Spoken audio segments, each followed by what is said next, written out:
our advisory committee, who's been with us all this time. We really appreciate all your input thus far. Also, I just want to point out that Elena Jadich is also on our team tonight as a student representative. She was a part of our team focus group meeting, so we're very happy to have her on here tonight. As for our planning process and update, you guys are very familiar with this graphic. We are at the draft plan process, or the draft plan milestone of this whole process. So as we go through these recommendations tonight, we'll get your input, start to finalize those. And then following our public meeting, we'll have that draft plan posted onto the township website, in which it'll be available for a 45-day review period. And then after we close that review period, we'll make those final edits and then put out the final approved plan.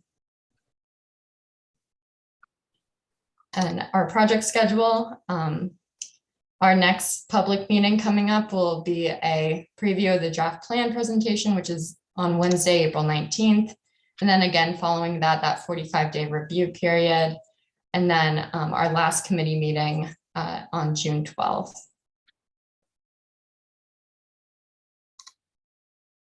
For our public input so far, again, we've completed 5 focus group meetings. We're looking to have 2 more KPIs with the school district and Abington Hospital. And also just to note, the survey will be closing at the end of the month on March 31st. And so far, before the next couple of days, we have collected over 1,000 responses, which I think is pretty incredible. So thanks to everyone for getting that out there. Thanks, Emma. Some of the information that we're not presenting tonight, but we will have in the report, and we do have it in the back of the presentation. If any questions come up, we can reference it. But throughout this whole process, we've been looking to benchmark you against your peer communities. We've been kind of refining some of the numbers on that and just kind of adding to that as we go forward. And then also we're looking at the national recreational facilities, and we've started to benchmark you against that. And to be honest, it's pretty similar to what we're finding with your peer communities too, in terms of where you might have more facilities than what a peer community might have, or where you might be lacking facilities. So we've taken those into considerations when we've looked at our recommendations tonight. Pat, if you want to kind of just explain a little bit about what you've been doing in the background. Sure. And I think it's important to note that the NRPA, National Recreation Park Association standards are kind of a blueprint, but each community is different depending on how many youth sport groups you have or how active your community is. So it's a great guideline, but we also take a look at the community itself to determine if more or fewer opportunities are necessary. But I've been talking with the administrative staff. I've spoken with the maintenance staff to determine the level of responsibility and the service that's provided. Particularly, I'll start with the maintenance staff, and I'm still working through all this to determine if you have enough staff to perform the tasks at hand, and or do you have the appropriate equipment. And that evaluation will be coming very, very soon. Likewise, speaking with the administrative staff, a number of folks you have working in the recreation department, is it sufficient to provide the year-round services that the Parks and Recreation Department likes to offer? Are there ways to expand the opportunities for residents in the community? Does that include additional staffing, or can we better coordinate the staff efforts to determine, the level of service that's provided to the community? So those are all things that we're working on right now. Also, as far as facilities goes, real quick, just looking at your field opportunities. There's concerns with drainage on some of the fields, which might close the field for a day or two after rains. Looking at some of the lighting on the fields, is it proper lighting? Is it safe lighting? A lot of it is outdated. Are there ways that we can improve the lighting? And then taking a look at the use of the fields and how often they're in use as compared to should they be rested, or is there an opportunity to rest the fields? So all of that is being evaluated currently, and we'll have a report on that shortly. Yeah, and that's something that Pat and we're kind of coordinating on. What we've started to do is just an initial analysis of every kind of youth field that we have in the township, and just kind of starting to rank them based off of, is it dedicated to a single sport year round, or does it have to be used for 2 seasons? So is it used for soccer and baseball? Are the orientations right?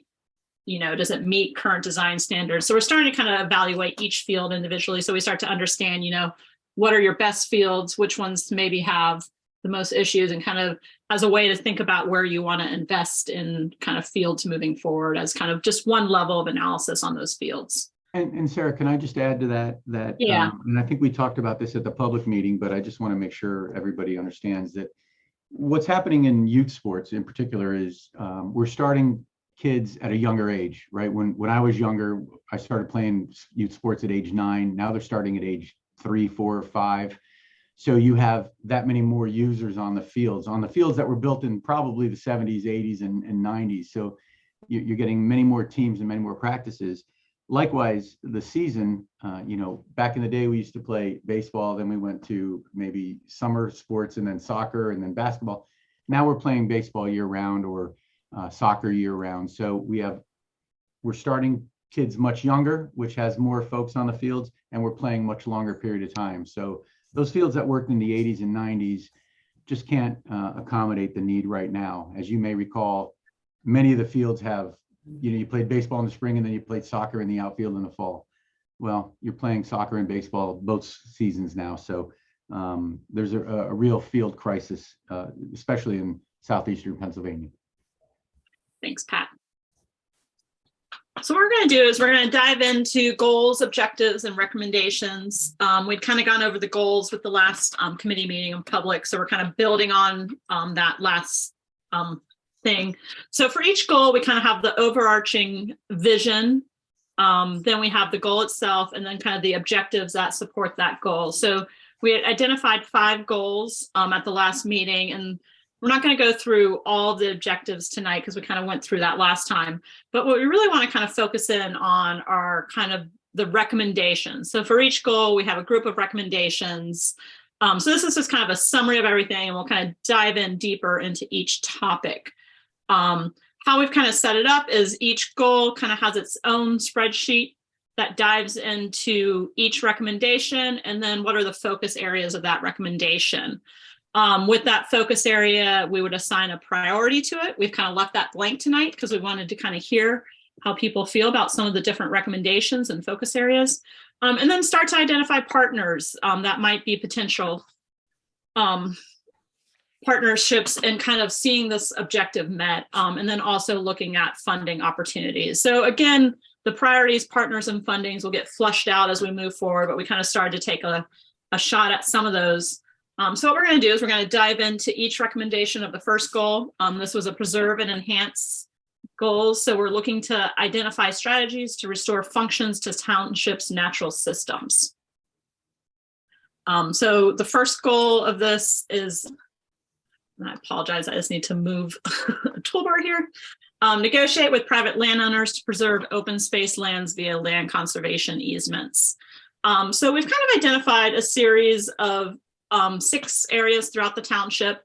Some of them might be a single parcel, some of them might be a block of parcels that all have similar landowners that are larger, and really kind of looking at areas that are next to existing township resources that might be in floodplain areas, or might have significant wood coverage, or just kind of represent larger open spaces throughout the township where really you wouldn't want to see more development. A lot of these parcels do kind of pop up in the Meadowbrook area, where we do have a lot of sensitive resources in that area. And I don't think people want to see large amounts of kind of development happening in that area in the future. So those are kind of 2 and 3 where we've identified. And again, to be clear, this isn't land that we're saying the township should acquire, but just kind of work with the landowner and see if they're interested in putting a conservation easement on their land that would kind of limit the type of development that could happen in the future. Again, a lot of times your watershed associations would be partners in kind of helping to foster relationships and developing these types of easements. We've also looked at areas next to Lormore Park. So this is, if you're familiar with this parcel, it's the Sisters of Holy Redeemer. Fox Chase Farm, we're not aware of any sort of conservation easement on that. That's a Philadelphia School District property. Looking down at the headwaters of the Jenkintown Creek above Applethorpe Park, kind of wanting to make sure that there's kind of a conservation effort on that parcel. And then last is looking at in Edge Hill, adjacent to the Edge Hill open space area. There is, sitting on top of the hill is the historic John Collins site, and just kind of thinking, we would like to see that kind of preserved as well and not developed on, because it's the top of the hill there and kind of goes along with the land that was gifted to the township in that area. Next is negotiating with private landowners to develop, strengthen, and protect riparian corridors. So again, this is looking at areas where we see kind of your watershed associations being strong partners in this. I think they're already doing a lot of this great work with larger landowners, but really looking at, and I think when you start to look at Meadowbrook, it's a perfect example of how many, I think we call out 8 different little feeder streams that all feed into the Meadowbrook Creek, which then leads into the Pennypack.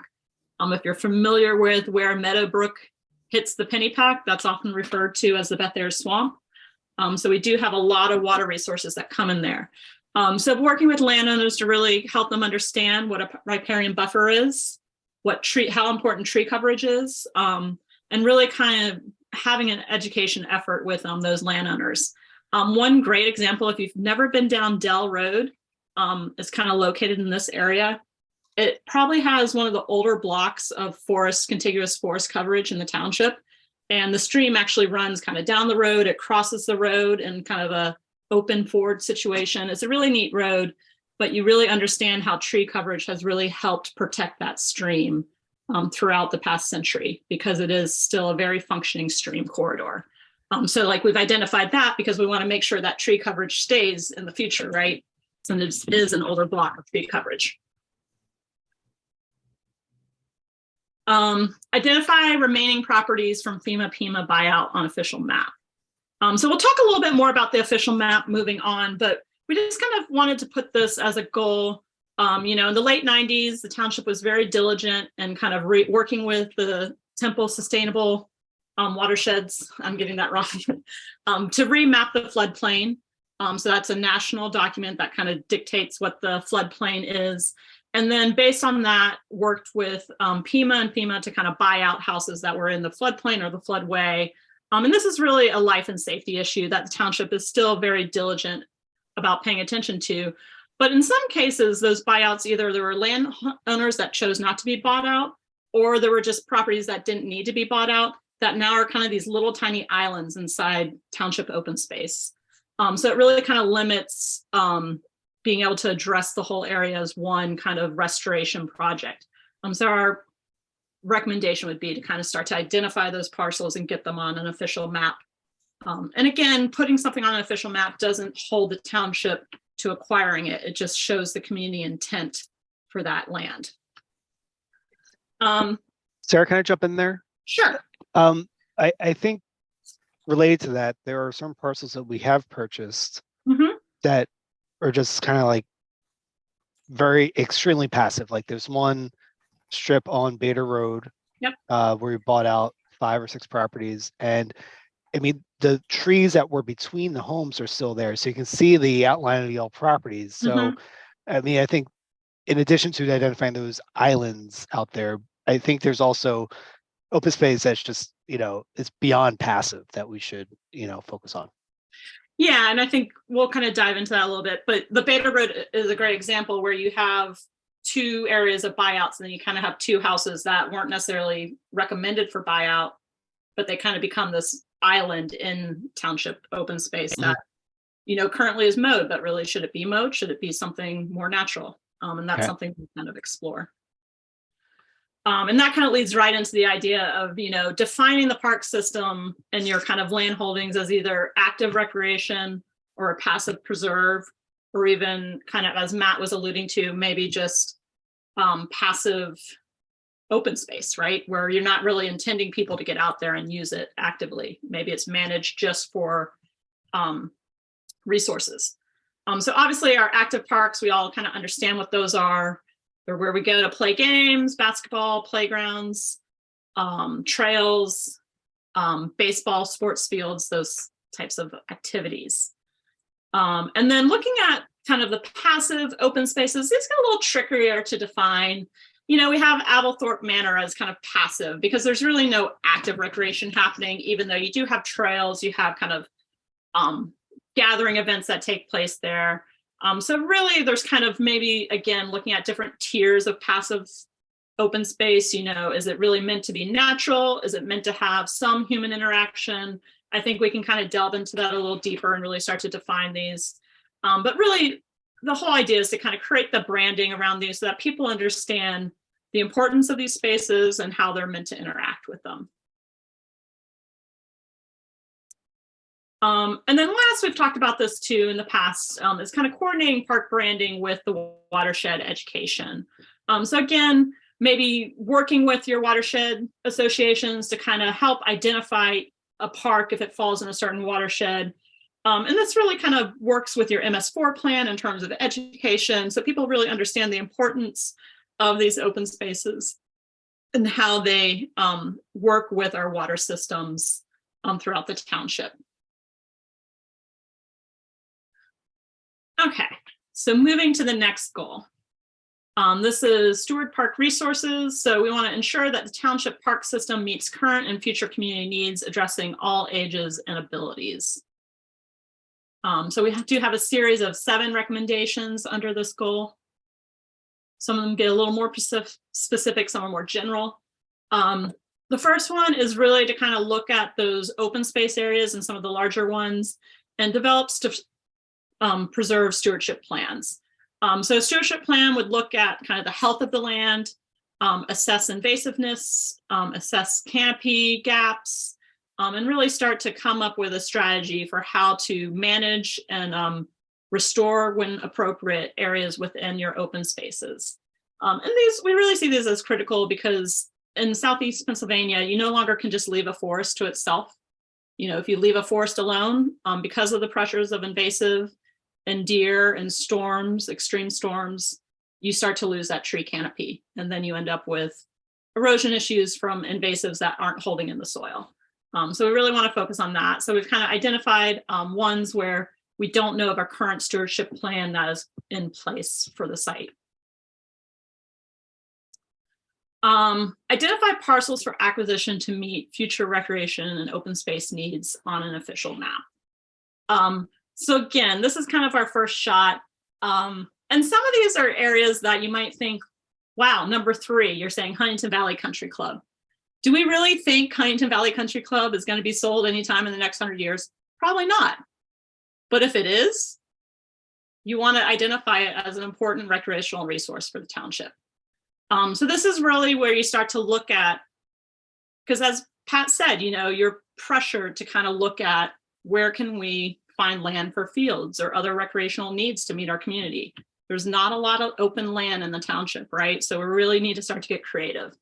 And number 5 is maybe one of the most kind of creative ideas, looking at some of those commercial parcels within Noble. There is still one undeveloped parcel, which is forested, which we would see that as probably never being able to be developed. Like it should probably be maintained as open space. It's going to be developed. It is. Okay. But maybe the areas around it, if they ever go in for redevelopment, it might be an opportunity for the township to say, what, we really have a vision for that parcel. And we want to see it at the table to either just outright acquire it if you have the means, or to kind of work with the developer to make sure that there's some sort of public amenity in that space. Some other ones, Ardsley Community Center, that was identified on your last plan. It is a school district property that the township should work to acquire that.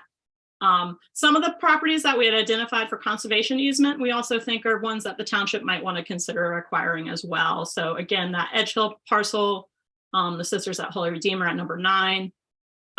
Again, at number 7, there's the Abington Country Club. Sorry, I'm hopping around here. 8 represents Manor College and 4 represents Penn State Abington. Again, do we think those institutions are going anywhere anytime soon? Not necessarily, but it's kind of your due diligence to look at those properties. And then 10 is, one of the larger parcels in Elkins Park. Again, this was one of our recreational deserts we had identified through our analysis. So kind of looking at any large parcel in that area. as a potential park is kind of why we identified that. It is a private parcel. I think it's What's the intersection for 10? Do you know? If you don't know, it's fine. I don't. It's probably about, I forget how large it is. I would have to check. But if you looked at a parcel map, it's the only large parcel. It sits right in the center. It's a single family residence. Yeah, and then also looking at, Fox Chase Farm, again, do we see the school district of Philadelphia selling that land anytime soon? Not necessarily, but it has potential as well. So just I'm sorry. So Fox Chase Farm is owned by the school district of Philadelphia, but entirely within Abington Township? Yes. I did not know that. So the township does own the parcel between Lorimore Park and the farm. So the upper fields of the farm is township open space that I'm assuming you're leasing to the farmer that is running Fox Chase Farm. But I didn't realize it was a Philadelphia school district land either until I kind of delved into this plan. But they do run kind of projects out there or classes, but they have cut back on funding in the past year. So they're not doing as much out there as they used to. Okay, I'm done interrupting you. Sorry. No, it's fine. Questions are good. So we just did one, since we are kind of talking about the official map, and this is a recommendation of the overall comprehensive plan that the township has gone through, that you guys start to adopt and use an official map. So an official map is a combined map and ordinance. So like your zoning ordinance or your SALDO, which is your subdivision and land, ordinance. And it helps to kind of convey what the goals of the community are and the vision of the goals in like a very simple document. So what you can include in it, kind of the main things that we're looking at, you're allowed to include proposed parking. And this isn't limited to these lists, but public parks, playgrounds, open space, look at trails or easements for pedestrian access. And then also an interesting one is kind of stormwater management, flood controls. Also looking at new public streets, things like that, or widening of streets, reconfiguring of intersections, those types of things would go on an official map. And where it really becomes a beneficial tool, I mean, the biggest one is that it really just conveys the community's goals and vision to any property owners or developers. So it kind of helps streamline and save time and money when you start to talk to a developer that might be coming in with a plan so that they understand what your goals are. It can be a very effective negotiation tool to help ensure that a development is compatible with your goals. It also can be really great as when you start to put grants for, if you can show that something's on your official map, that the community supports it, it really puts you above in a competitive grant situation. Okay. So this one is a little more. So there's some parkland that the township currently uses, your youth groups use it, that you don't actually own. Some of it you might have leases on, some of it I think is just kind of a handshake agreement. So Weldon School District property is a perfect example of that, where Glenside Youth Association is using that field with permission from the school district. So the township really isn't involved in that at all, though it is a big component of their programming. And then also Hallowell Park is the SPS owns a portion of those parcels. The township owns 2 of them or 3 of them, and then 1 is owned by a private developer. But they all kind of constitute what we think of as Hallowell Park. So those are things where we see them as, if you were to lose the fields that are associated with those 2 park areas, it would be pretty, basically destroy any program that Glenside Youth Association has, because those are their 2 home parks. And they would be looking for fields elsewhere if they were to lose those facilities. So we do have a long-term lease on Hallowell. Okay, you do. Okay. That's good. The port parcel north of Kenmore, that's tiny sliver, we don't own. That is privately owned, but the southern part, it was a 100-year lease. I think we probably have 90 or 85 years left on it. Okay, thank you for that information. Yeah, we'll want to incorporate that lease in the report. If we'll follow up with Carl to get a copy of that. So that's good.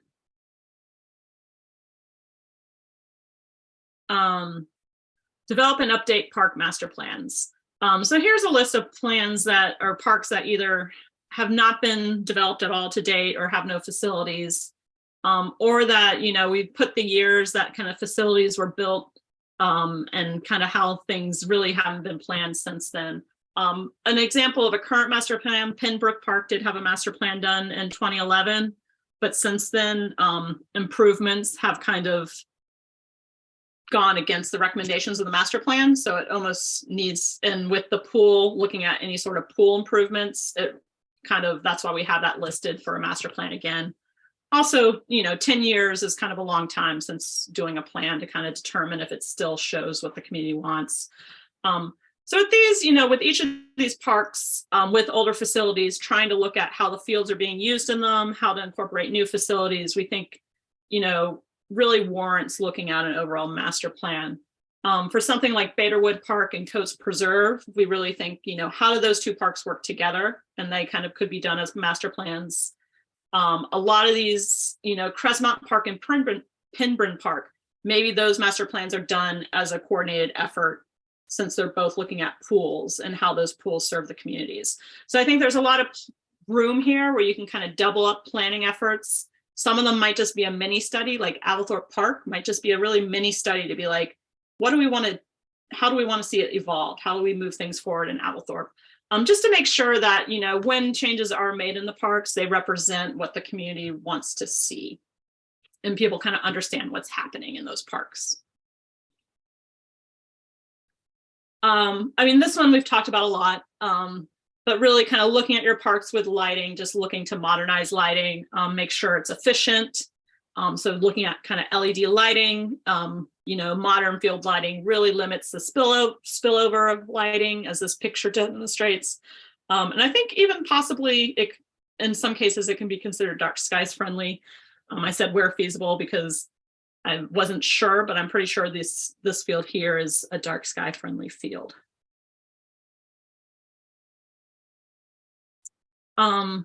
Another goal that we have under here is really look to kind of remove underused impervious surfaces from our parks. This is just a picture of, Ardsley Park, former court area. That's, there's ideas for what to do with this court area, but it's sat vacant for a while. There's other areas where we started to look at ideas where, are we doubling down on kind of recreation resources in the area? Are all the courts needed? Kind of at Royersford, we talked about that. And then, kind of looking at the SPS area, there's a lot of parking over there that in this day and age, the way they kind of manage their shifts, do they still need an 800-car parking lot? So maybe looking to ways to kind of green that parking lot in partnership with SPS and maybe give a little more land back to the park in that area is one of the ideas as well. Hey, Sarah, just number C, that should be Rochester. Oh, thank you. Spell check gets you every time. Okay, and then I think we're down to the last two goals here. One is to incorporate natural areas into all parks. We've kind of talked about this. There's a lot of funding out there specifically for these goals through DCNR that is separate from their C2, P2 funding, which we typically think for like park improvements, but they have funding specifically geared at tree planting and at lawn to meadow conversion, as well as riparian buffer corridors. So really kind of looking at our active recreation parks and seeing how we can kind of get nature back into them. Here's an example of kind of integrating trees into an existing parking lot, looking to this is an example of Upper Dublin where they've started to, integrate more meadows into some of their larger parks. And then also with the amount of stream corridors we have going through our parks, kind of really looking at priority corridors for kind of stream restoration and riparian planting. Okay, with that, I'm going to pass off to Emma. Thanks, Sarah. So for our third vision, we're looking to improve multimodal and universal access to parks and recreation amenities. And that goal for that vision is to develop access to parks to ensure that the township park system meets community needs for all ages and abilities. And we have 8 recommendations within this vision. So our first recommendation is to identify trail corridors on an official map. And right now we're identifying 4 major circuit trails within this plan. All 4 of these trails spur from Noble and connect to Circuit, County, and plan trails. And I'll just take you through each of those 4. So first, looking at the Noble to Pennypack Trail, which connects to the Ron Trailhead extension. And a lot of this route was identified by the Abington Township Bike Plan that Simone Collins did a few years back. And we've also followed up with a grant application on it as well. So that's where that route kind of derived from. But just to take you through it real quick, starting at number 1, the route will jog from York Road to Rodman Avenue, and then go up and along Upland Avenue, down New Bold Road, and then it'll go across the Abington Friends property to connect to the Althorp Park trails. And it'll use that existing interior trail to connect up to the perimeter trail that runs along Fox Chase Road. And then it'll extend through Fox Chase to Huntington Pike and then connect to the Ron Street Trail extension head.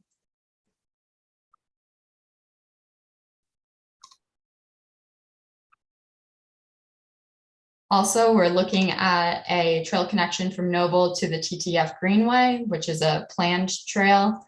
Again, it's a planned circuit trail, but first we're looking at that trail connection coming from Fairway down to Bader Road, and then using the side trail through Highland Avenue to connect to the TTF Greenway. Yeah, and just to note, some of these corridors, I mean, they might be a combination of sidewalk improvements and kind of on-road improvements, where some might actually be side trails. It's really, I mean, we're looking very high level at these in terms of trying to get connections in. I'm sorry, what's the TTF Greenway? Sorry, it's the Tacony Greenway. So I was taking the lingo of the Watershed Association. So to go along the creek in Cheltenham? Yep. Yeah. So if it's on the DVRPC circuit, and they're in the planning stages currently for it. Okay. So it's going to run your border right there, kind of along Glenside Ave. All right, and then also for our 3rd trail, looking at a York Road side path that connects to Noble and the township core. So we understand that running up to that core, you're crossing through a lot of historic properties. So we'd have to be working with that. But, you know, as that corridor starts to expand more, we'd want to propose improvements for adding side trails within those proposed expanding commercial corridors. And what do you mean by side trails? So a side trail would be a separated pathway that would be wide enough to function for bike and pedestrian. So the thought is, if you think about the properties kind of in front of like Trader Joe's, and there's a lot of the buildings are set really far back. So there's a way to kind of create more of a wider trail through there. Then where it would be tricky is when you kind of start in the connect Penn State, right? At the intersection of Susquehanna, you know, obviously we have some historic resources in that area. So it might just go into more of the wide sidewalk in that area. But then as you get north of Susquehanna, you're getting all those small commercial properties. So as those are redeveloped, the idea is you're showing the idea of a side trail there. You would want their development to accommodate that side trail. So they would be responsible for putting it in, just like they'd be responsible for putting in a sidewalk.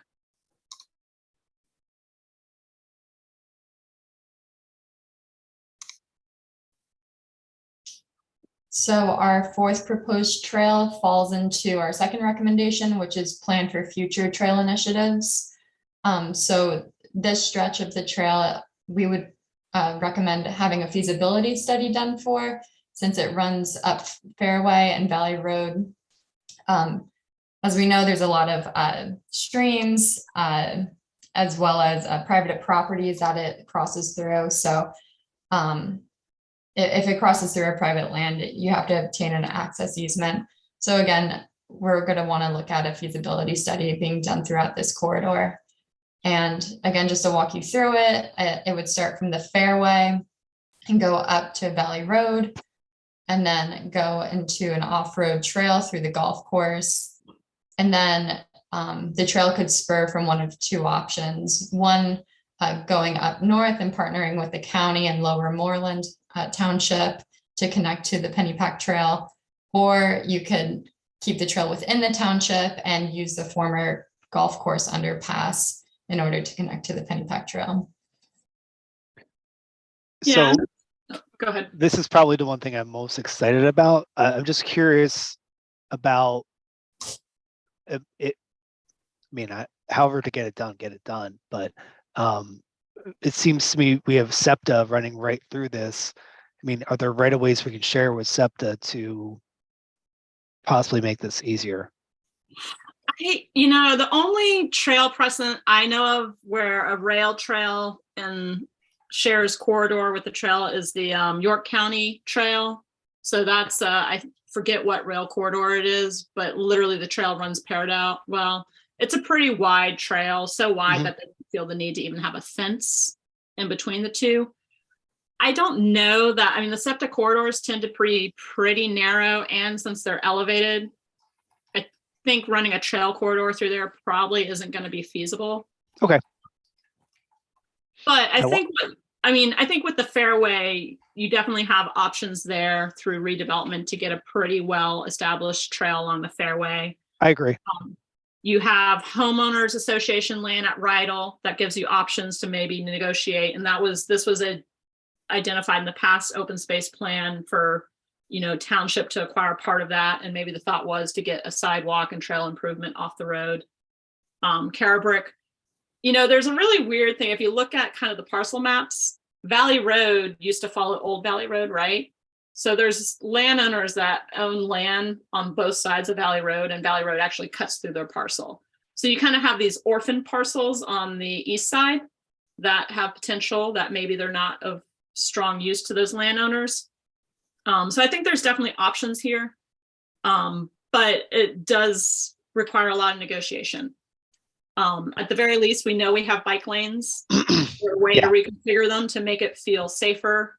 And then once you kind of get to the golf course, can you get people off road and kind of into an interior trail and kind of connect over? So I think there's a lot of options and ideas here, but it does require more thought than what we can devote to it at this level. Got it.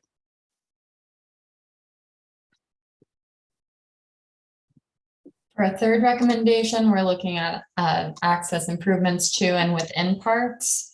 So this is a system-wide focus to ensure safe crossings into the park and put the pedestrian on the pedestal rather than the vehicle. So the photo to the right is a great site-specific example of Ardsley Wildlife Sanctuary, as where we can start applying this recommendation to. Also, for our fourth recommendation, providing ADA accessibility to all park features and amenities. So focusing on this on a system-wide basis to ensure access to playgrounds, fields, courts, pavilions, and other facilities. Again, the picture to the right is a great example, looking at like a clear delineated pathway up to that wooden edge that bounds the wooden chips so that there's no obstacles for anyone like with a wheelchair to get in and access this play structure. Also incorporate inclusive design and ADA access in pool redevelopment plans. So that this doesn't just pertain to playgrounds, it also pertains to pool development. And then also includes ADA access to unique amenities such as camping and archery at Alvathorpe Park.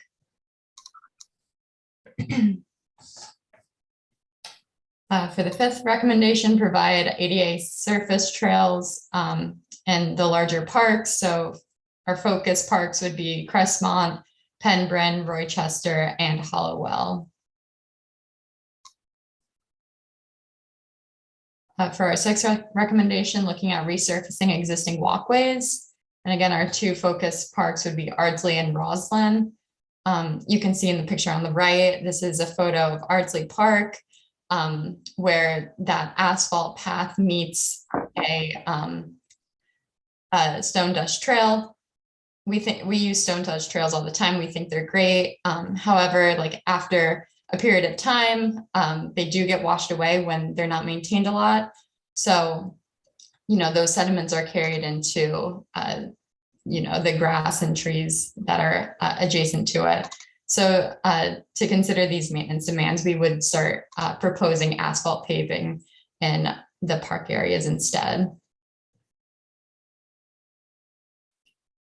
For our 7th recommendation, we're going to propose develop inclusive playgrounds.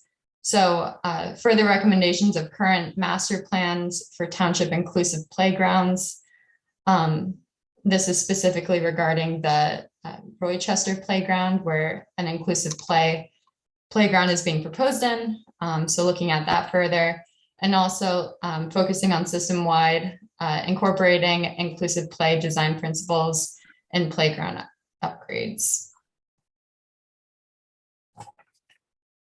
And then for our last recommendation, having standardized park and preserve signage. This is a really important accessibility tool for everyone to get themselves oriented within the park and use as a wayfinding tool. And also propose creating a scaled trail and facility map for larger parks to, again, help people navigate throughout the park. Thanks. Okay. For our 4th goal, create new recreational facility and program opportunities. This is to sustain and expand municipal recreation function, facilities and programming. So we do have a series of 8 goals here. One was, we've kind of talked about all of these when we looked at kind of the deserts. A lot of deserts were at the play level throughout the township. So some of the ideas were to include kind of nature-based play opportunities in areas such as Jackson Preserve. And then also in the eastern part of the township, Scott Park is currently not developed at all. It might be appropriate for a tot lot development in that neighborhood. Looking at, this was again a recommendation of the last plan, but looking to convert the Aberthorpe wading pool into a splash pad. So this would be develop an inclusive play water deck area. So again, this helps simplify staffing. You might want an attendant at a water deck, but you don't require lifeguards at a water deck. So that would be a 0 depth play area. And then also, there's newer trends and splash pads where you can incorporate conversion capabilities so that become an ice skating facility in the wintertime. So as we're kind of losing the days of ice on our natural ice rinks, this might be a way to incorporate ice skating into the township moving forward.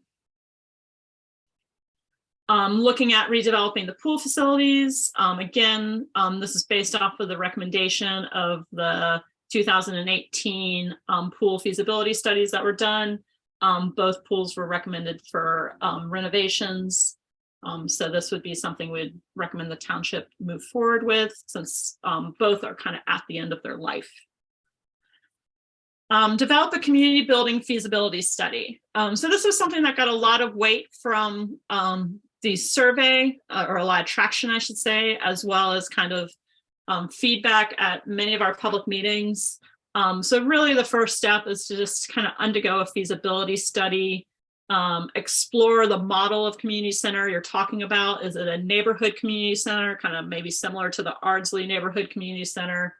Or are you looking at a central community center, such as something, this is Montgomeryville's new community center up near 309 corridor. The feasibility study would explore location options. It would identify what the programming and the facilities would be within a community center. And then also look at the market analysis for a fee structure. So those are kind of the basic kind of due diligence that you kind of need to enter into before you start to look at, let's build a community center, because it is not a small ticket investment. This is a large ticket investment. Field programming and usage. I'm going to let Pat speak to this one. Thank you. So what we're looking for here is who's using your fields and we have that information, is it adequate for their needs? The answer to that is no for most of the user groups. So we're going to have some recommendations as to how to permit the fields to ensure that you're getting the maximum use without damaging the fields for the maximum number of users. And just as importantly, we're going to look at when the fields are not in use, what programs can the recreation department provide that might get some recreation on those fields. For instance, it could be a contracted servicer who runs a T-ball program or a soccer program. So when the fields aren't in use, there's an opportunity to create some revenue for the township.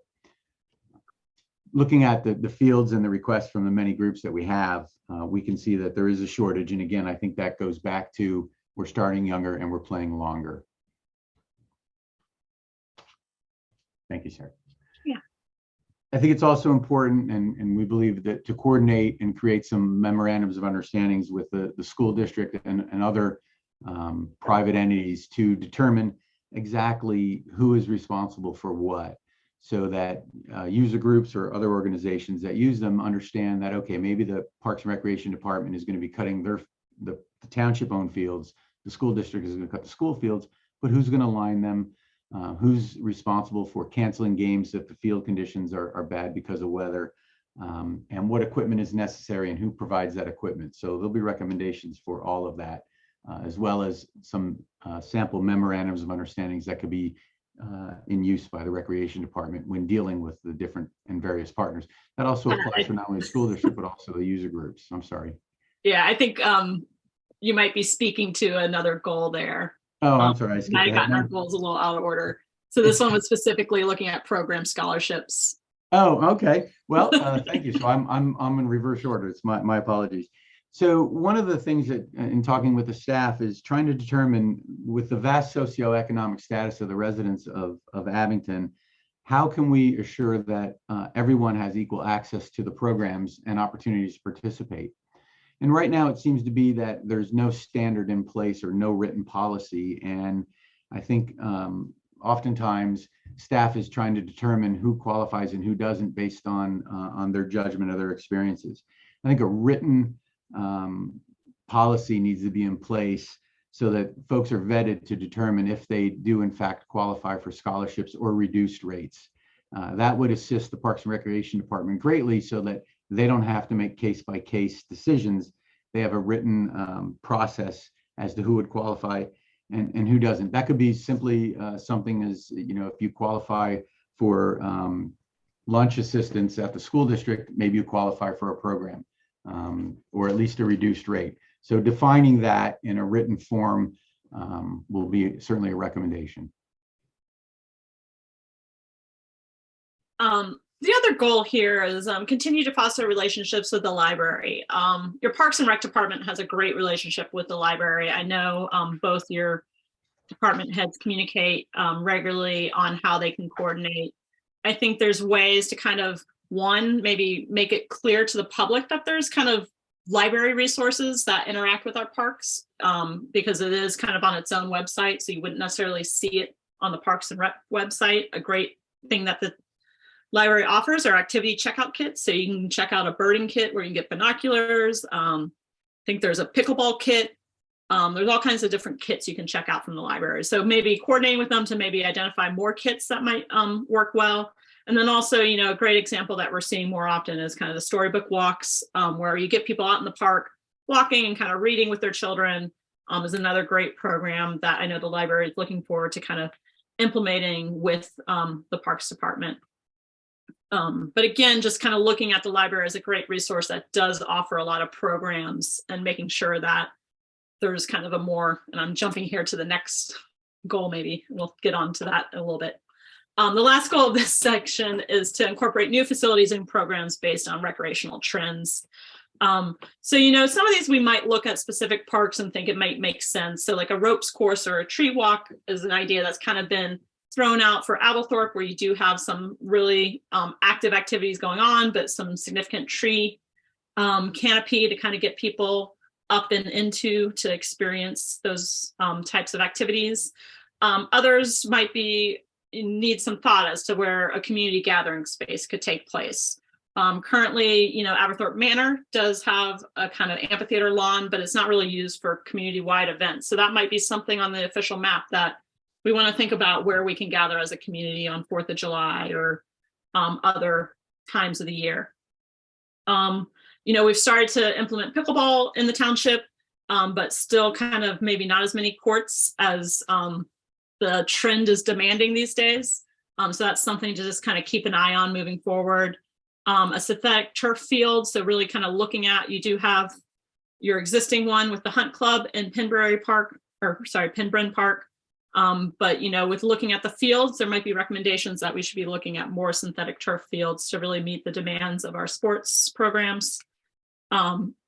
Shade structures. I mean, this really shouldn't be a trend, but I think we hear it more and more in our playground areas, just looking for comforts of shade in and around playgrounds. And then some others we've kind of talked throughout the program in terms of ice skating, full season, water play.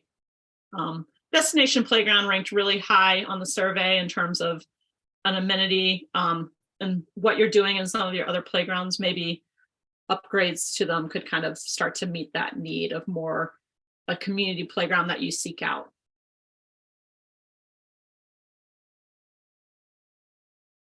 Okay, looking at our last goal, refine administrative procedures for the township park recreation open space system. So really identifying sustainable management, maintenance, funding, and communications about park and recreation resources. So a lot of our goals tonight have talked about stewardship.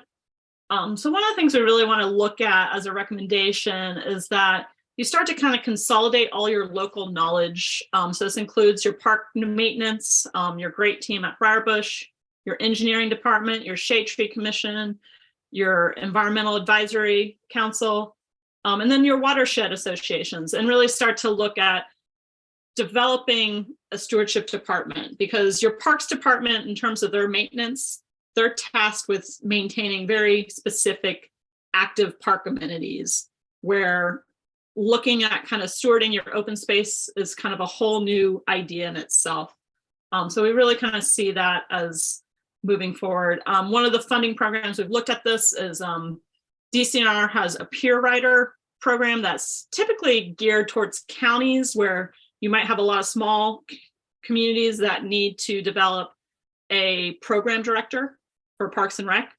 But we talked with your representative to say, what if we wanted to kind of look at how we start to, maybe a couple townships look at how they start to implement a stewardship department. So the idea is it gives you funding for like the first 3 years to kind of start to look at what a stewardship department would be. So that's why we kind of have your neighboring townships in the county there, because to go after a grant like that, you have to be looking at multiple municipalities to kind of pursue that. But it kind of starts to set up the framework and then kind of gives you a jumping off point to continue it on your own. With this, I'll pass off to Pat. So this is increase staff, parks, and recreation resources to meet department needs. Sorry, I was on mute and off camera. So looking at all the programs that are offered, and which are wonderful, by the way, we're looking at, do you have enough resources to continue to offer what you're offering and or expand any of the offerings if we see an increase in facilities or an increase in opportunities for recreational access? So we're looking at on the administrative side, but we're also looking at the maintenance side and speaking with the maintenance personnel and the work requirements from them. We're evaluating the tasks that they perform, and do they have the necessary staff hours, and also do they have the necessary equipment to perform all those tasks, realizing that some of the work they contract out to contract providers. So all of those evaluations are currently being made, and I still need to visit some of the sites. I did visit them early, but I want to revisit and see how they look now, recognizing that we're not in optimal maintenance season right now. So you'll see recommendations on potential staffing changes if necessary, whether it's the administrative side and also the maintenance. And certainly we're going to evaluate all of the equipment that is in-house to perform all of the labor that is necessary to keep the operations running.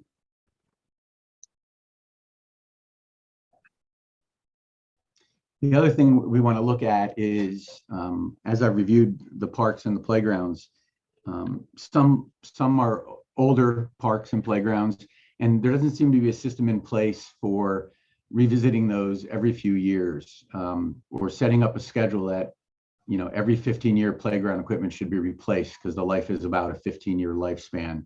And they do something that a lot of companies do now. When a piece of play equipment breaks and you want to replace a slide, the new slide is 3/4 of an inch different in size than the old slide. So the life expectancy of certain playground structures is about 15 years. And are you on a schedule of replacement and evaluation to determine if the playgrounds are in outstanding condition, fair condition, or in poor condition? The same goes for all of your field and court resurfacing, to evaluate and to schedule those out over a period of time, so that you can expect in the year 2040, these 3 parks might need to be resurfaced for their basketball or hard courts, and ensuring that that is written in place and it's evaluated every year to make sure that it's accurate as it continues on into the future.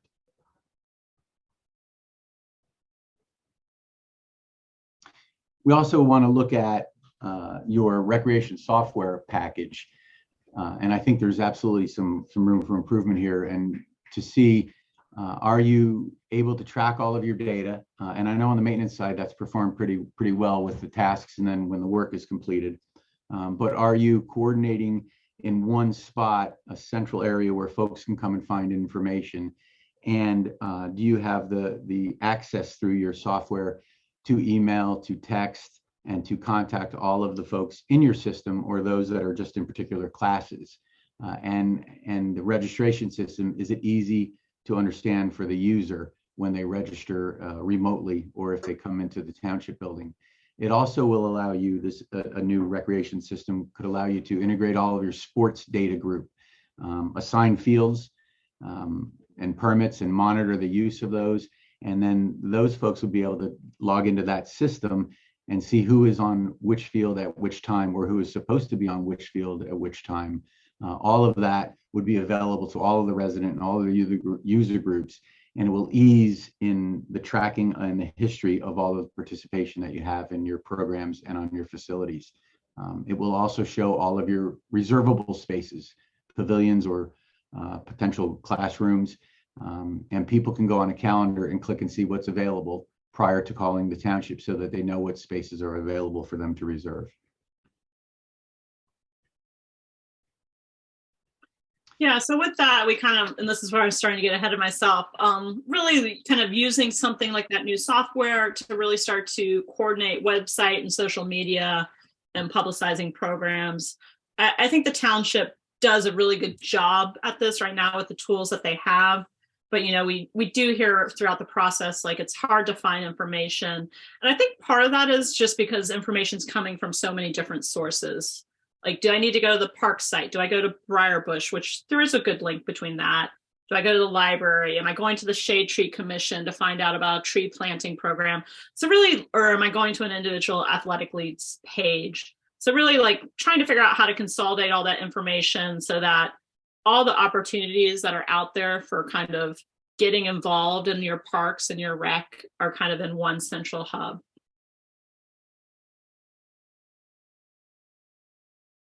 This kind of came up at the last meeting. The question was asked, would the Open Space Advisory Committee continue after this? We've set out a lot of recommendations here. I think there's a lot of opportunity to look at priorities within these recommendations. And what we say as a priority today might change 3 years down the road when opportunities present themselves. So we really do think, it would be an important tool to kind of have an open space advisory board that works with your Parks and Rec department, works with your township staff to really kind of foster the vision of this plan moving forward. It doesn't commit the people that are so diligently working on this now to an eternity of working on it, but it guarantees that there is a group of citizens there to kind of help foster and move the plan forward. And then this was Pat, this is your maintenance partnership with youth sports groups. Yes, so, there's a number of groups that use all of the facilities within Abington, and one of the things we're recommending is that we do that memorandum of understanding with each user group. Maybe it's a template, so they're all very, very similar, but to define who is responsible for what, and to ensure that that's memorialized in some way, so that when questions arise and there's concerns about, well, this didn't happen or that was supposed to happen, we know exactly who is responsible, whether it's the youth group, the school district, or the township. So putting something in writing, and I think there's some written information on some of these. I think there's some handshakes and some historical agreements that have been made, but to memorialize all that would assist the Parks and Recreation Department to ensure that things are happening as they are supposed to be.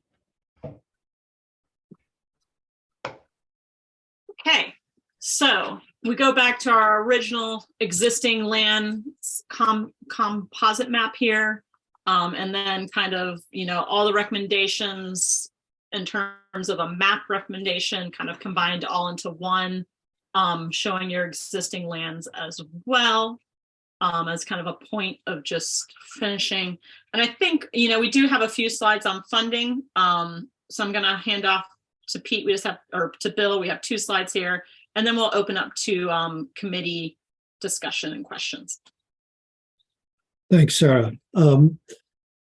In general, every idea on the map would theoretically have at least 1 or 2 sources of funding. And the idea is to have a strategy for all of them. What we don't know yet, and we're going to be looking to this committee and public and the administration, is what are the priorities? Because those will help us identify which, well, they'll tell us which projects you would like to do first, and then we can try to match them to the funding sources when those programs open up and become available for applications. I can tell you, these are some of them. Just in general, I can tell you that the administration did reach out to us and ask us if we had early advice, because my understanding is that the township is going to be applying to Pennsylvania DCNR this round, which is due in April. And I don't know what the application is going to be. I think we recommended the idea of doing planning and specifically focusing on the pools, but that was just one idea. Point is that the township is good at going after grants and is on the case for the DCNR application for 2023, which is the first of several grant application deadlines for the year. There'll be some coming up in May and June, and then some coming up in the fall.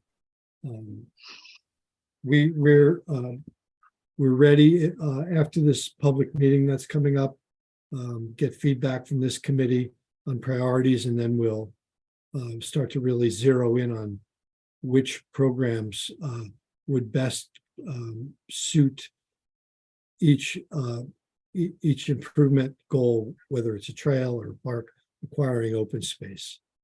Next, please. Yeah. And I think when we talk about funding, you know, local funding, obviously the township does a great job at funding and kind of creating a budget every year. In terms of funds from the general budget, sometimes that can be limited because needs are important. There's other options of bond initiatives if there's a big project that the township has to pursue. But again, I know we talked about this at the last meeting. We didn't present it to the public and we didn't show it as a recommendation tonight because we really need to kind of understand if it is something you want to kind of pursue as a recommendation. And that's pursuing an earned income tax for open space fund. And so what this is an ordinance laid out by the state legislator that allows townships to devote a percentage of their millage to create an open space fund. So that percentage can be up to 1 millage point. It doesn't have to be a full millage point. Very few communities put it at a full millage point, to be honest. But what that fund then gets dedicated to, it gets dedicated to opening or to the purchase of open space lands. and then any of the resources necessary to kind of create recreational or land use plan associated with that open space land. Every year, 25% of that fund can be used to develop and maintain the property that was acquired with the fund. So again, this is something that would be put on a local ballot. It has to be passed by the members of the township. So all the residences have to vote and decide if they want it. And then for it to be removed or to change the millage that would be dedicated to open space, that would again have to be passed by referendum.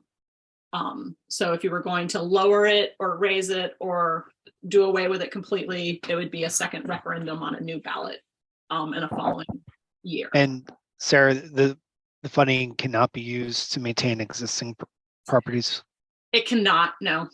So I think when we look at this, why should Abington consider this? I think the big one is, the parcels that we've identified.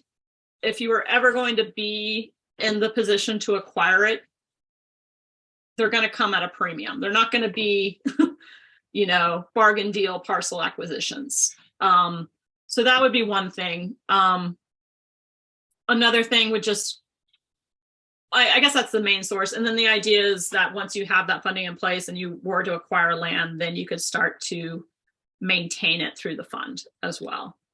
The advantage of this is that if the township decided to do this, it would have funds in hand to leverage state and county funds, which is sometimes the problem, especially for acquisition.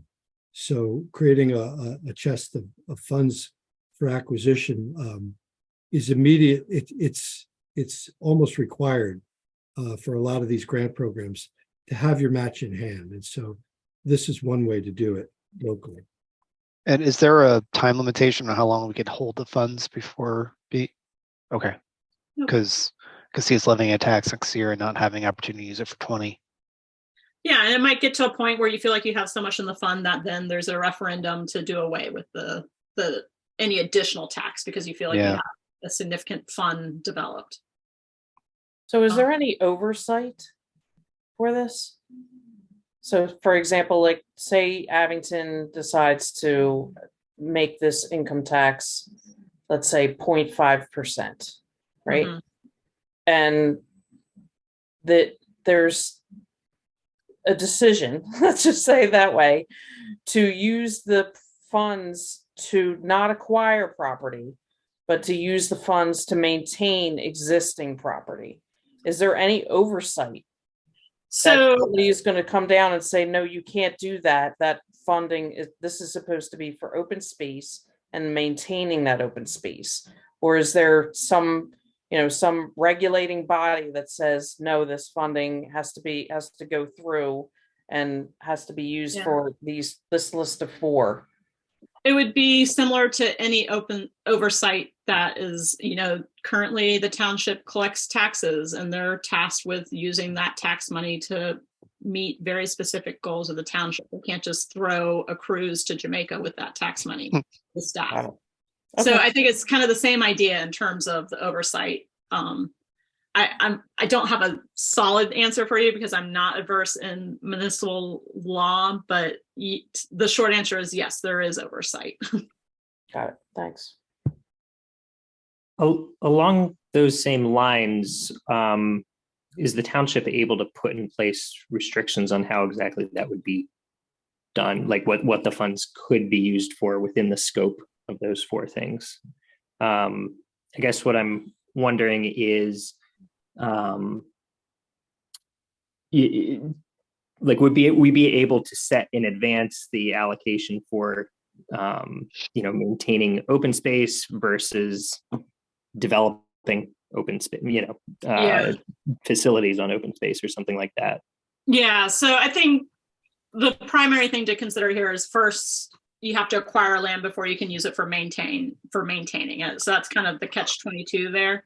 But in terms of how the law is written, like the referendum, you're given exactly how the referendum is supposed to read for people to vote on it. and this is the law. This is what it's allowed to be used for. So no, the township can't manipulate. I mean, you can have your own agreed upon goals within the community as to what it should be used for, but you can't, there's no legislative Got it. component where you can define what it's used for. Cool.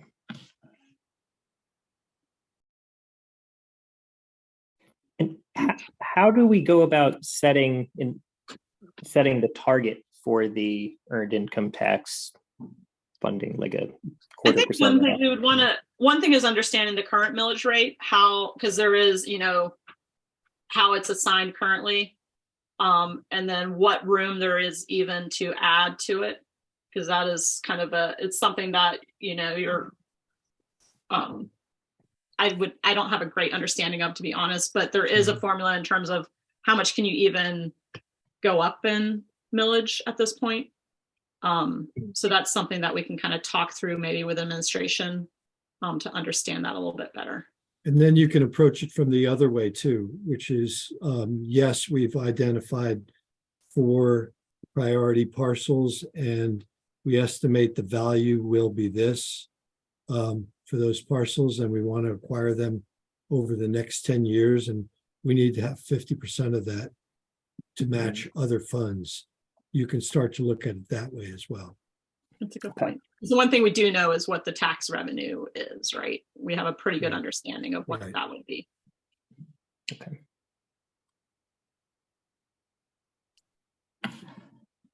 Okay, so at this point, we will go back and just open up for general discussion. I will try to lead us to a slide that takes us to a specific idea. I'll just put it here for now. And let me see if I can pull up people so I can see. But I think with the committee, we'll do committee discussion first. I don't know if we want to raise hands, or I think we're pretty good at this point where if people just have thoughts, we can open up the floor. Go ahead, Mike. Thanks. I really love to see that trails are on the plan. I wonder if there's any thoughts about smaller trails that don't necessarily link into larger systems, kind of like what they did in Rockledge on the Loney Trail. That might be very useful for neighborhoods just to cut through large parcels of land that don't have roads going through them, and would potentially be easy ways to put ADA accessible walkways through that wouldn't be anything other than just a paved path through. Yeah, I think so. For the level, there was a bike plan which does focus a little different than for what you're talking on. I think in terms of what we were tasked to do with the open space plan, there was not a greenways component to this open space plan. But because the idea of kind of that circuit loop from the penny pack was such a strong idea that kept coming up at meetings, we felt it was kind of our due diligence to at least look at kind of some of these major corridors. But I think you're right. There are a lot of opportunities where maybe there are just little connections that get people. I think a great one that I'm kind of thinking of right now is making sure you have a clear sidewalk from your school to Applethorpe Park right down this road here. Is there a great connection at that point? Or I think we're probably missing sidewalk along the proposed Manor Park and then connecting into Applethorpe. So I think those can be captured in kind of the overarching recommendation to make sure that we're connecting in parks to our sidewalks. But if there's specific ideas that you know of that you want to share, we can try to document those. I think there's some low-hanging fruit. Like some of the parks now have potentially really good trails that go through, but aren't really identified as you can go here and get to the other side of the neighborhood. I'm thinking of Baderwood that goes through to the school complex, and then there's another one who's the one off of Easton Road that's on the creek, whose name I'm blanking on at the moment. That cuts through on a bridge. That's kind of neat. And that could kind of be branded as its own trail and really cost almost nothing. Would just need to be fixed up a bit because the trail's in rough shape, being, like fairly old. Yeah, and I think the Coates Preserve and Baderwood one will definitely kind of capture that idea in the plan. I mean, that requires some serious consideration in terms of providing a safe crossing, because even though people do cross there now, it is not a safe crossing. Oh, yes, I wasn't talking about that one. That one's okay. definitely a mess. I've tried that. I went into Coates. It's Okay, when you had it's said Bader, especially bad because you cross at a high point and you can't see up. Cars can't see you. Yeah, it's not good. Okay. But I was yeah, I thinking think more Grove Park is the one you're talking about on Easton. Yeah. I mean, it's a neat trail. It goes right through to the neighborhood over a bridge. It's really pretty cool. It just could be identified as like, hey, we got this thing. Yeah, and I think that kind of gets the idea of the signage in parks, like understanding when your trails, because to be honest, I live in that neighborhood and the back way into that is at the end of it's a street right away, but it's also the two neighbors kind of parking lot, basketball court. If you didn't know it was there, you wouldn't know it was there. So I think your point is well taken. So we'll definitely make sure we kind of incorporate that idea into the connectivity goals. Thank you. I did have a few comments. First of all, excellent. This is coming together. So exciting. There's a lot of opportunity here. I hear you about prioritizing. Because I mentioned at the last meeting and then we shared about this in sort of a committee email. I'm very hot to think about that advisory board and understanding from Commissioner Vahey how we start that conversation now so that in July, when this part of the planning is completed, we can roll right into. I don't want to lose momentum on this. This is a heavy lift for the township. I'm curious, their reactions to this. Just as of late, I'm working on another project in the community. And it was told to me that the chancellor at Penn State Abington is very interested in partnering on some of these discussions. So I passed that along. So excited to hear about SPS. It's been a dream of mine since I moved here to reclaim that parking lot. And just recently I made 2 very good connections at SPS with their HR department. They are willing to meet with us and talk about this plan. I just gave them a sneak peek on that. I haven't. If you can share that contact, we would love to be part of that conversation so we can document it as part of this plan. Yeah, well, I think this is this is not, I wouldn't say this is low hanging fruit, but because the door is open, we'll connect the dots on this, on the best way to go into SPS and talk about all of it. It's really, because, oh my gosh, there's like a nature path there. I can envision it right now. I'm also have not forgotten about what you said about meadows. I drive around the township thinking about meadows, hearing about the analysis of the staff and the maintenance. This to me is like confronting the way that we've always done it, saving money, bettering the environment. So I'm very much for that. I love pedestrians over cars. Yes, please.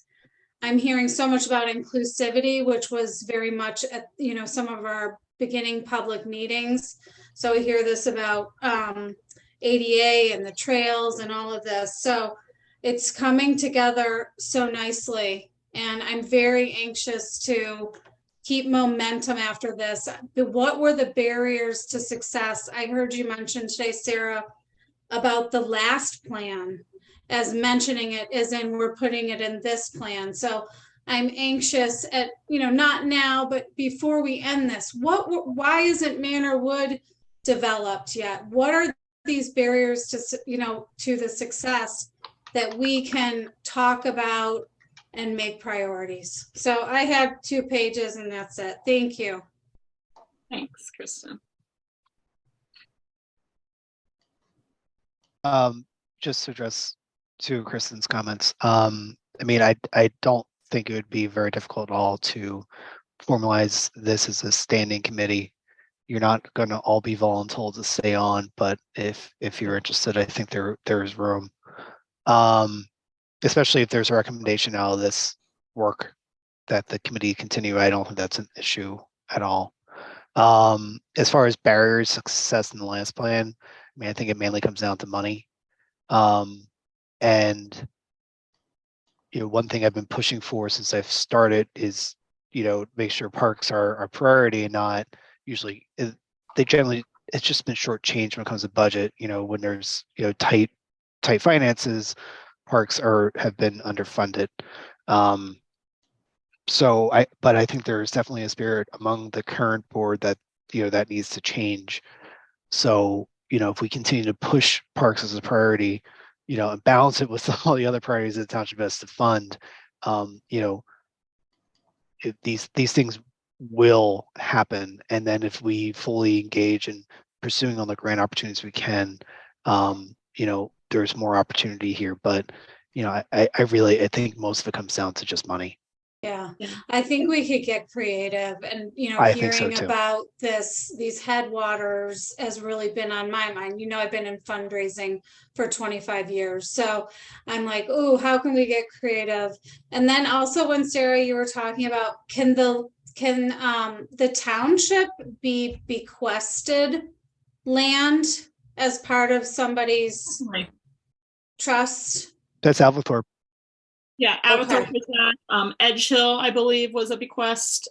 There's definitely areas where, that's definitely always, I mean, we don't assume that that's going to happen these days, but it's not to say that it couldn't. Yeah. I'm just kind of speaking to the last plan. And I mean, I think tonight we presented a lot of information that might be a little overwhelming when you look at all the individual. But what we tried to do, planning's kind of evolved since the last plan was done in terms of our access to kind of programs and resources to really develop more detailed plans. And the goal in adding that level of detail is to give you very kind of specific action items that you can pursue and kind of check off of a list. Like, we like to think of this as an action plan where it's like, okay, let's think about the steps. What are we going to go for? So that you have very specific items, as opposed to, there were good recommendations in the last plan, but some of them were very general. Yeah, I see this as very in low hanging fruit is really minimizing the amount of work that would take. But there are things that, hearing that this grant is, already being worked on. I think there are things that we could do to keep momentum going here, show to the community, create, buzz and excitement, and empower other people to be involved. So thank you very much. Hey, Sarah, I would just like to add to the idea of the standing committee. Early in the process, Matt and I spoke about the idea of the way the committee is structured. I'm sure thought went into who was going to be on the committee and their special expertises. And it was very apparent everyone is coming on the committee is coming at this with some very special interests. And I think that if you're going to think about a standing committee, that you start to think the next phase of okay, what are the natural subcommittees that would be out of it? And how do we get somebody on for the initial term of the committee, but then also how do we think about replacing ourselves on those subcommittees so that you don't count on any single person to have to do that task forever. You're training your replacements as you go. And if you break it up into subcommittees, it's a little bit easier to visualize what each person might be specializing in. Then you bring it to the whole committee and make recommendations to the board. Thank you. That's very important. So do you want us to go through the handout you emailed and rank the items and return it to you? Okay. Yeah, I think that would be an interesting little exercise. And what kind of 1 to 5? Yeah, let's do a 1 to 5. I think that makes sense, because really what it boils down to, I mean, this plan should be setting the vision for 10 to 20 years. So a 1 to 5 kind of gives you a 2 to 4 year range, right? So kind of think about one would be, or I guess 5 would be the, sorry, how do we want to do it? 1 would be the top priority. So let's get Yeah. This is very important. This is very important. we will follow up an email, but 1 would be a top priority in the next, 1 to 2 years. And then down the line where 5 would be a priority 10 years out. Right. So you kind of think about it in years. All right, And you're just putting to this keep- in an email. Yes. Is this the last? Is this the? I don't know if I got the handout. Are you talking Yeah, about I don't the know what handout 18? are you talking? You talking about the agenda? Yeah, Yes, it was attached on to the the end of the agenda. agenda. Okay, all right. So So we then will- it's 1 to 5 is this 1 to 5 that we're looking on the screen right now?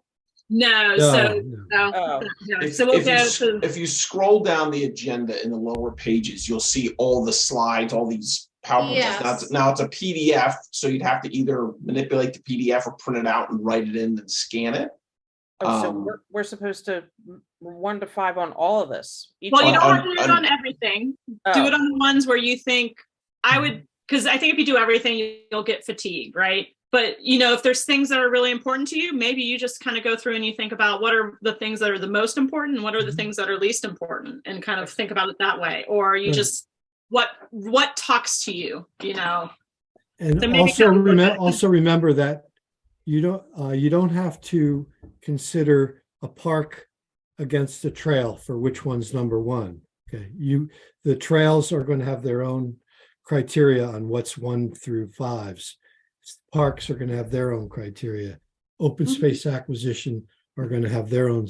So it's not until later when you might be having a decision to make. Should we acquire with this money we have, or should we develop park facilities? That comes later. Right now, which are the priorities for trails? Which are the priorities for parks, et cetera? So one thing I wanted to just to throw out there as we're thinking about this is that I wonder if one of the priorities might want to be doing something that the community can see and have more pride in the facilities. So I will just say honestly that we moved to this neighborhood and to this township, and we had heard, oh, Abington is one of these great places to live, etc.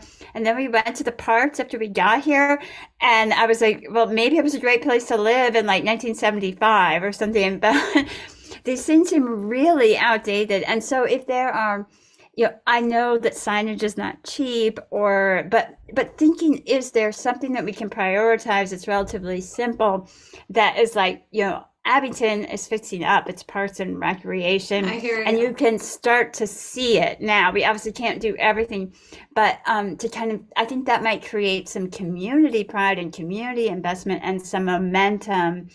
Especially if you're going to try to get more money from them as well. So I think that's just one thing to keep in mind as we're prioritizing, because I think this is a really great plan, and I just want to put ones in everything, knowing that we can't do that. But that is one thing that I was thinking about.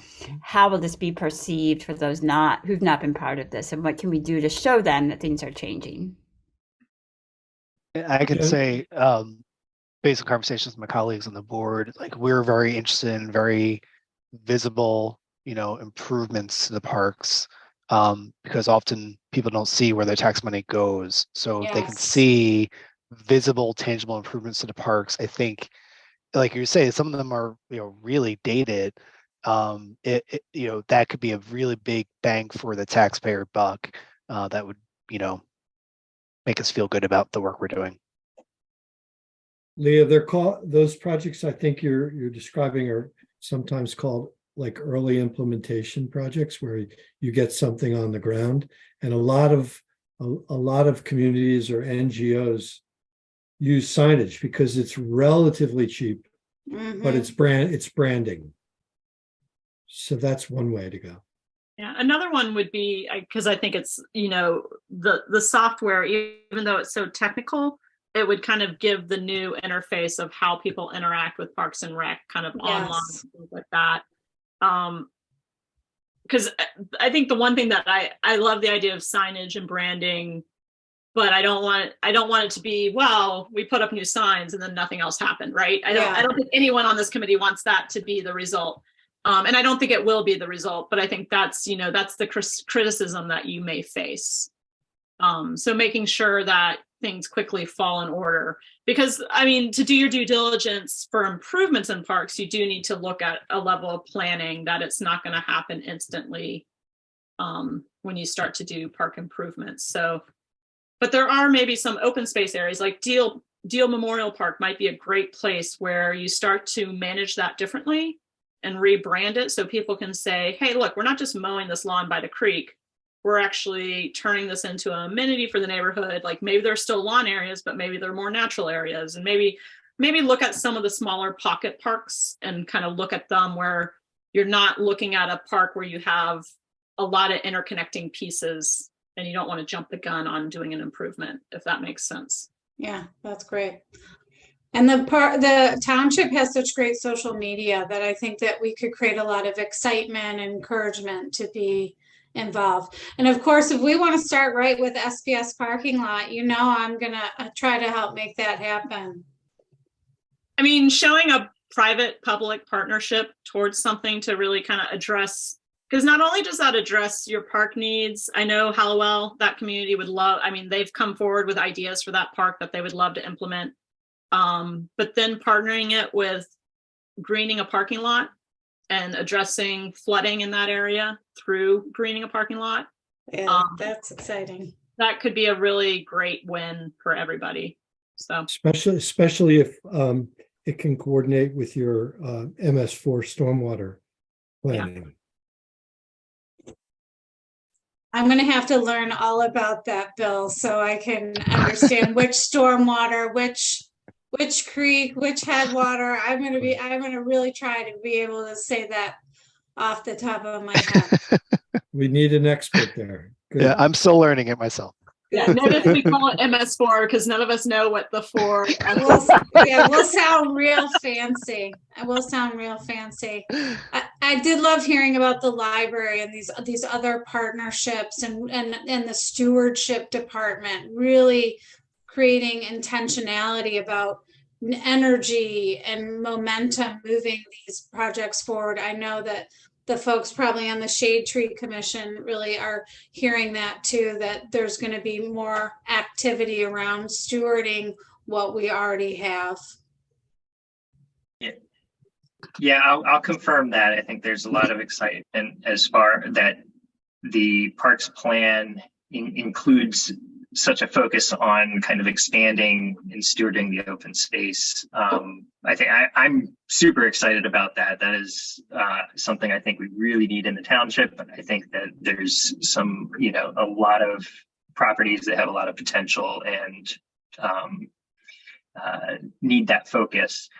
And, for that reason, I really love the idea of a stewardship department.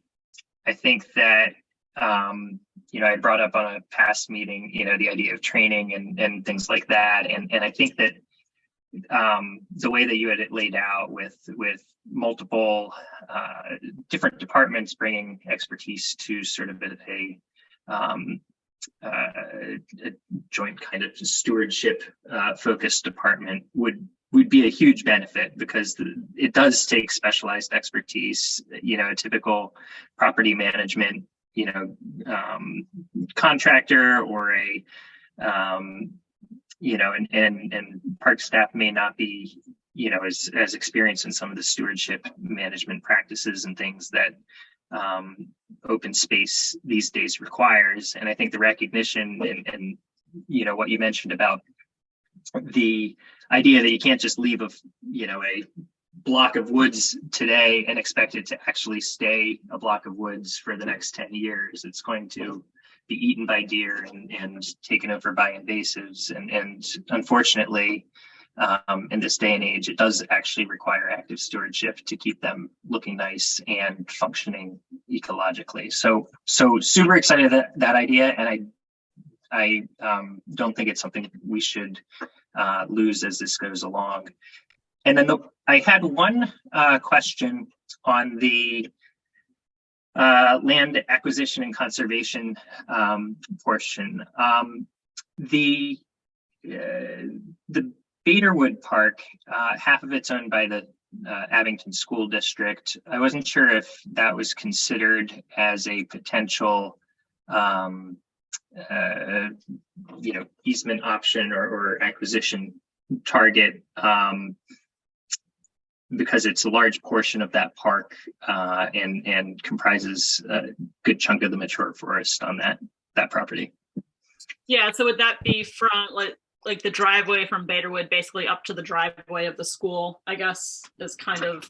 Yes, and it goes, I don't know that it's quite a block necessarily. Yeah, the way that it's shaped, like it's a pretty sizable chunk on the other end of the park also. So like it goes all the way across. So yes, it's that area and then all the way down to the stream, I think, at the corner of Abington Avenue and Cross.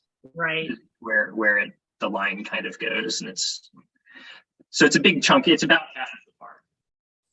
Yeah, and that's not a bad idea. So I know there maybe it's because one of it is, how is that managed, and how are you taking care of that area? I know, so it might be kind of a partnership agreement where you still maintain cross-country facilities through there because that's what they're using that for, but the township has more ownership over what happens in those woods. It is an area where we don't think of it necessarily as being an invasive. I think there's a lot of burning bush in there, which it looks lovely in the fall, but it starts to dominate the understory. So that's something, we can consider. Maybe that's a lease or an agreement, or we make sure that has a conservation easement on it where it can't be developed. And the reason I was thinking about that is, there was, I think a few years back, the school district got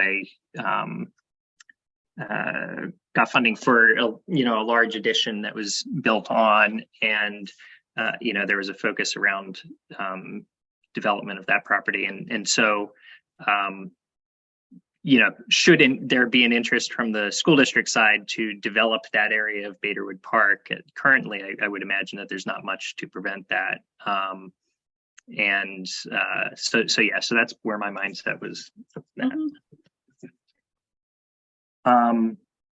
That was it from, actually one other thing, and this is in relation to this, actually the school district. In past meetings, we had discussed kind of if there's anything that can be done as far as ensuring access to parks or to playing fields and things like that within the school district. Just one observation that I had in the past month was around the tennis courts. There's large tennis court facility at the high schools, but I didn't realize it's all pretty much totally inaccessible to the public because of elevation change. There's no trail or steps to that area. And the gates to actually enter are completely opposite the parking lots and everything. So going there with the kids last weekend it's like an adventure if it's if the grass is wet, because getting up that it's a mountain climb to get up there, and a trip all the way around the facility to even access it. So that's just a heads up on that one. Yeah, and I think something else we were even thinking about when you look at that whole block of Copper Beach, the junior high and the high school. I mean, that it's totally designed, especially when you look at the high school. I mean, it's designed for cars. At some point, walkways stop. And it's on a driveway. The walkways get you to the front door of the building where students enter, but they don't take you through the campus. But it is such a big piece of kind of township resource, even though it's within the school district, where you really could connect people across instead of really pushing them around. So I think when we talk about like trail connections that are really kind of low fruit, like looking at, can we get people from Easton, where we have a really safe crossing into Copper Beach, down into Baderwood? That's a great example of getting people to different park facilities. Yeah, Yeah, and in that area, I mean, there's a lot of ground between that Copper Beach school and Baderwood where it can't really be developed. It's basically swamp down at the lower points, and there is no pathway to connect. And it's actually accessibility to the school itself for kids who are walking from this side of the elementary schools. It's actually pretty challenging because of the narrow sidewalk along Easton Road. I would imagine that a walkway between the elementary school and kind of that Baderwood entrance area would get quite a bit of use on, at least during the school year. That's it on my end.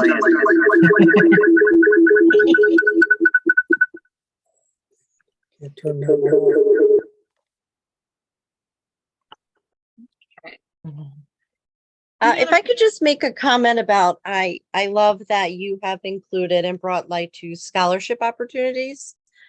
And I think that would be something that would be a good impact and you would see right away.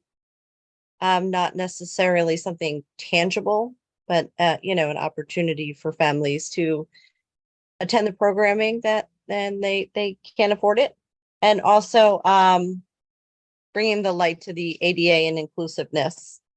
This population has unfortunately not been able to be a part of any of this.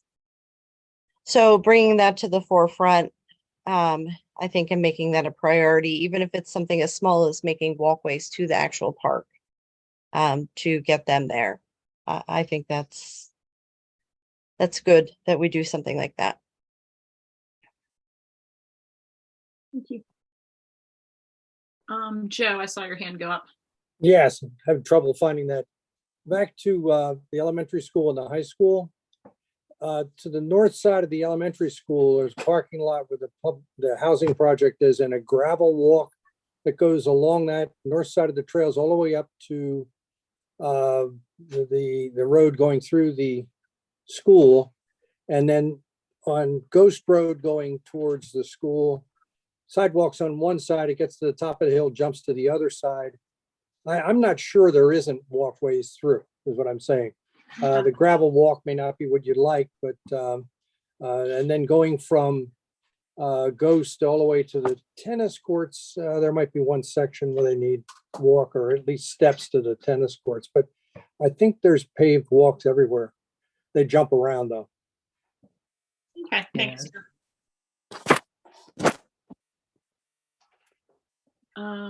Karen.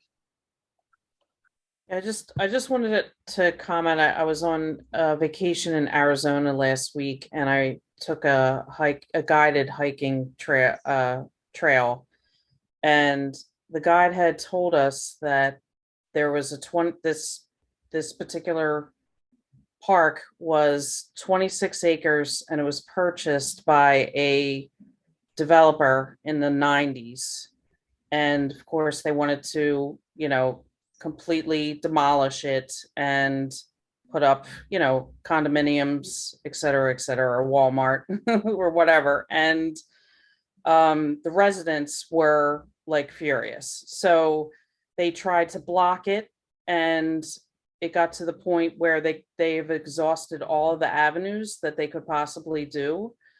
So they came up with a decision to purchase the property, which was at a whopping $21 million. So they did fundraising, and after many, many years had only come up with 15 million, and decided to take out a loan for $6 million and agreed, all the residents, it came up on a ballot. And then I understand that this is only 6,000 residents. It was unanimously approved for their taxes to go up to pay back the loan to preserve this property. And they got the loan, they paid the price to the developer and purchased the property for 21 million, and they're coming at the end of their 20-year tax increase to pay back the 6 million that they borrowed. And after hearing this story, I just thought, would that ever, and the mean income is probably not, that is not the same as Abington, but for the entire city to come together to preserve this property, I just thought of Abington, and would that ever ever be a situation that would ever come up that unanimously all the residents didn't want a property to be developed in the township and agree to have their taxes increased for a certain period of time in order to pay back a loan? I just thought that that was very interesting, and I just wanted to share it.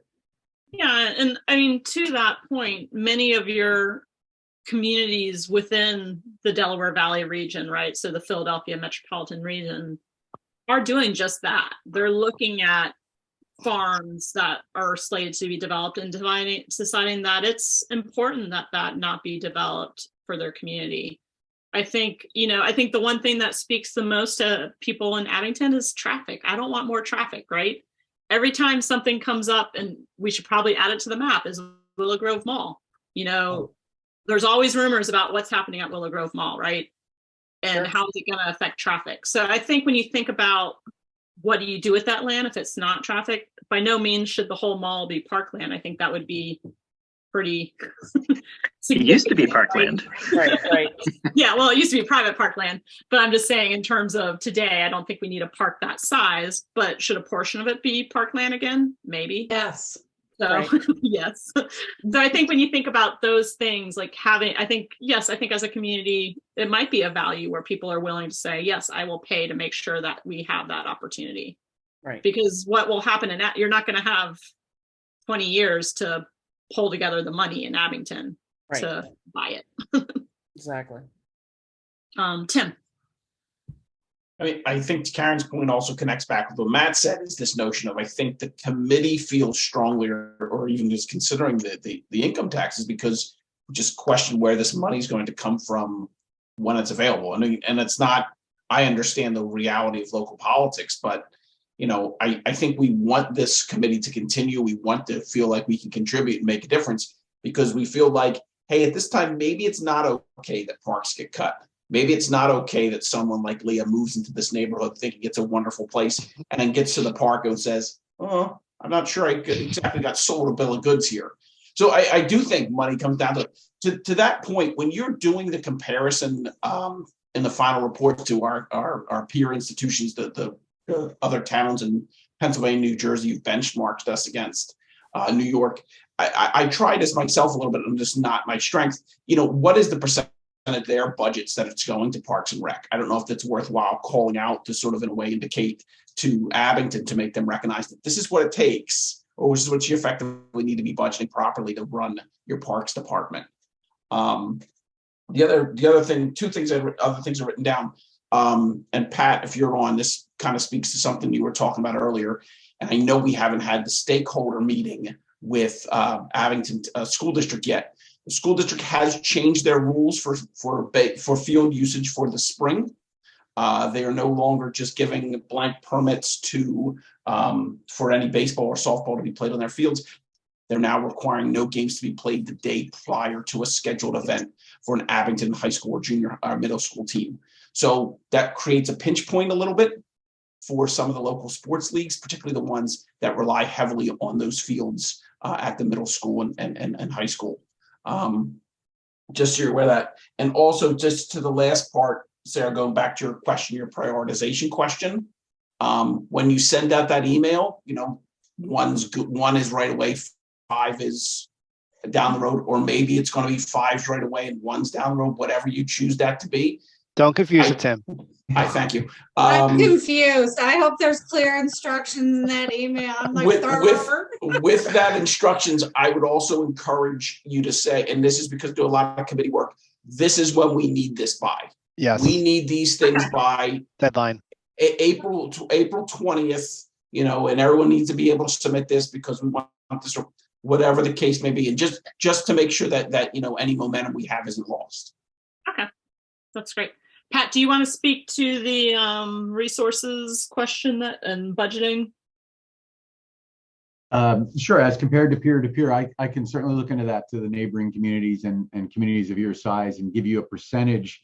I can break it down a percentage of the budget that is allocated to Parks and Recreation, and then also the total funding.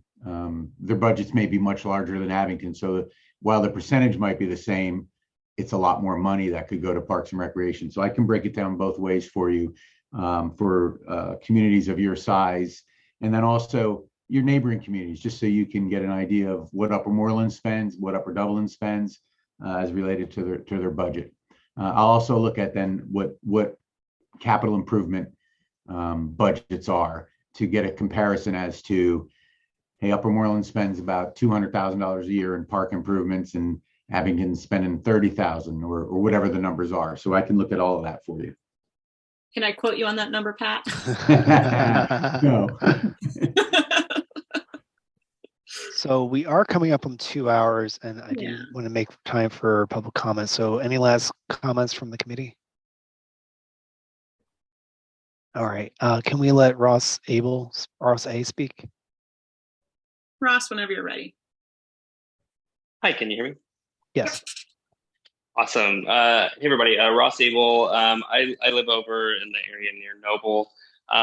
First off, I'm super excited to see all these ideas, especially the trail connections. Like up York Road, that's super exciting because right now, even just trying to cross the entryway to Trader Joe's, like there is no pedestrian crossing.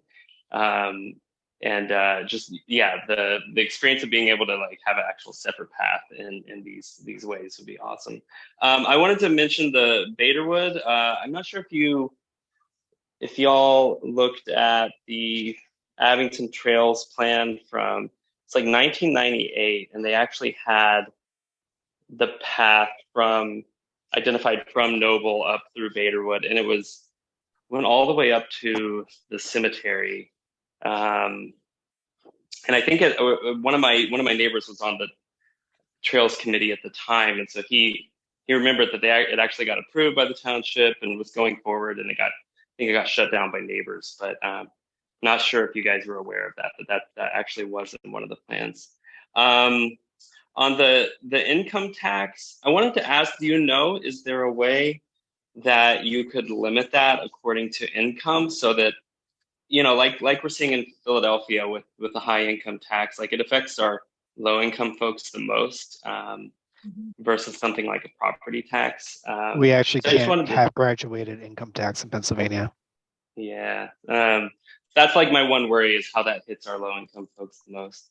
But I of course love the idea of being able to set aside funds to actively pursue these things. And then my last thing I wanted to ask about, we actually, so I'm part of a community group, Jenkintown Abington Neighbors, and we're specifically advocating for green space at Noble, as well as like pedestrian and bike improvements, just mobility improvements in general. And there was a stakeholder session yesterday at the township with SEPTA and PennDOT.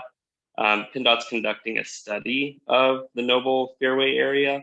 And I'm not sure if you all were aware of this or tied in, but one of PennDOT's focuses specifically that they were inquiring about was the idea of green space in the Noble Fairway area. So I was excited initially, at least, to see the potential for possibly acquiring space on the fairway, but I heard Matt's comment that at least part of this, I know maybe it's the apartment plot is going to get developed, but okay. So I've heard that it's not necessarily moving forward, but I'm not really sure. But yeah, there's lots of parking lot, and so in theory, some of this space could be put to that use. But I wanted to ask, like, it isn't on your land acquisition map. What did you guys have any conversations with SEPTA about specifically that parcel on the south side of the station that was in the Noble TOD plan? We would have to dig into that a little deeper. I mean, I guess in general, we didn't look at individual parcel by parcel in Noble just because there are kind of the TOD plans that kind of set a vision for those areas. But I we should kind of somehow document that. I guess maybe the idea is that maybe it's not an acquisition parcel, but maybe there's a note that says the official map should reflect the TOD vision.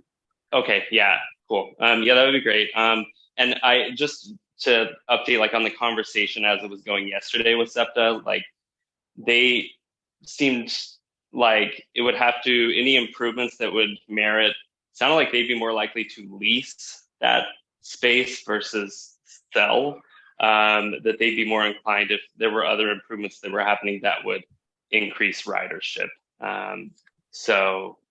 You know, I think the original TOD plans, if apartments were going there, that would increase ridership. So anyway, just wanted to throw that in.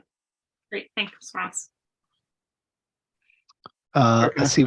Matt, can I just have one comment before? All right, thanks. And I'm sorry to keep everybody. It was mentioned about barriers to success, and you folks stumbled upon the answer. Absolutely. It's doing little things that are in the plan that you can afford to do right now.